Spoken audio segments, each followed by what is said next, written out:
On vous a sûrement dit qu'il fallait s'étirer après le sport, après une séance, pour plusieurs raisons. D'abord, peut-être éviter les courbatures. De deux, peut-être mieux récupérer. Mais du coup, quel but ça a vraiment et est-ce que cela marche ou pas? C'est ce qu'on va voir aujourd'hui dans notre petite vidéo. D'abord, je me présente, je suis Alex, je suis coach en CrossFit, en Aerox aussi. Et je m'intéresse surtout à tout ce qui est préparation physique et tout ce qui est aux alentours, c'est-à-dire la nutrition, la réhab, etc. Donc, en gros, un passionné de sport. J'accompagne tout type de profil, en fait, tout type de personnes, que ce soit dans la transformation physique, dans la réhab, comme je l'ai dit, donc à soulager leurs douleurs à travers plusieurs protocoles. Et du coup, aujourd'hui, on va faire une petite mise au point sur les étirements. Sur les étirements, on entend tout et son contraire, même les études scientifiques se contredisent. Beaucoup de gens pensent qu'après le sport, c'est obligatoire de s'étirer.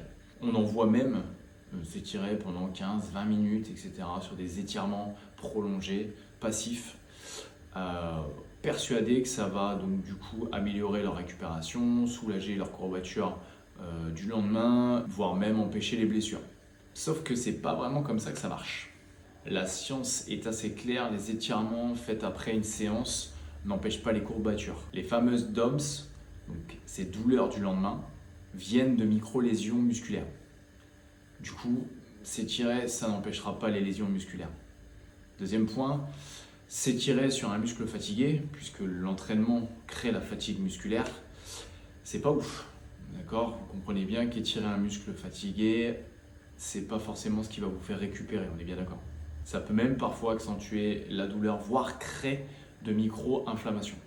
Ce que nous, on préconise après une séance de sport, c'est déjà dans un premier temps un retour au calme, du coup sur ergo, donc, ou la marche tout simplement, pendant 2-3 minutes.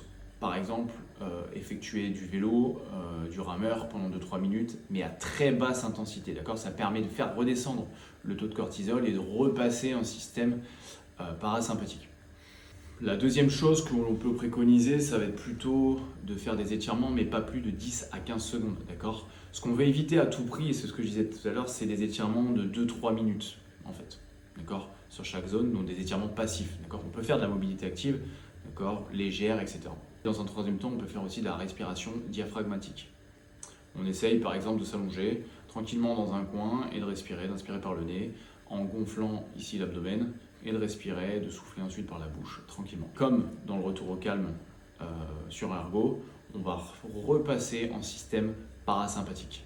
Ça nous ramène du coup à notre question, est-ce qu'il faut arrêter les étirements? Pas du tout, d'accord? Mais il faut les faire à des moments bien précis, d'accord? Ça peut être des séances particulières, vous entraînez pas, vous vous chauffez un tout petit peu, et là on peut attaquer une séance complète d'étirement, d'accord? Vous allez améliorer votre souplesse, et du coup, ce sera des positions à tenir pendant 2-3 minutes, d'accord? Là, vous favorisez et vous travaillez votre souplesse. C'est là où il faut différencier du coup les étirements et la mobilité, d'accord? Si on prend la définition même des étirements, les étirements, ça consiste à allonger un muscle ou un groupe musculaire pour augmenter sa longueur, d'accord? C'est quelque chose de passif, même s'il existe des techniques actives. La mobilité, c'est la capacité à bouger une articulation dans toute son amplitude de manière contrôlée et fonctionnelle. C'est-à-dire qu'en pleine amplitude de squat, par exemple, donc dans le bas d'un squat, je suis capable de remonter, donc du coup de mettre de la force, d'accord? C'est de mettre de la force dans une amplitude complète. C'est là où, d'accord, on va faire une prochaine vidéo justement sur la mobilité et les étirements. Donc la prochaine fois qu'on vous dit étire-toi sinon tu vas avoir des courbatures, vous savez que c'est faux.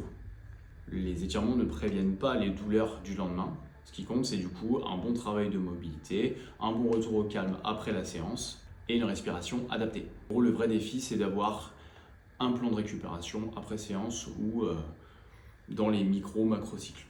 Voilà, j'espère que cette vidéo vous aura plu. On a décortiqué un petit peu les étirements après séance.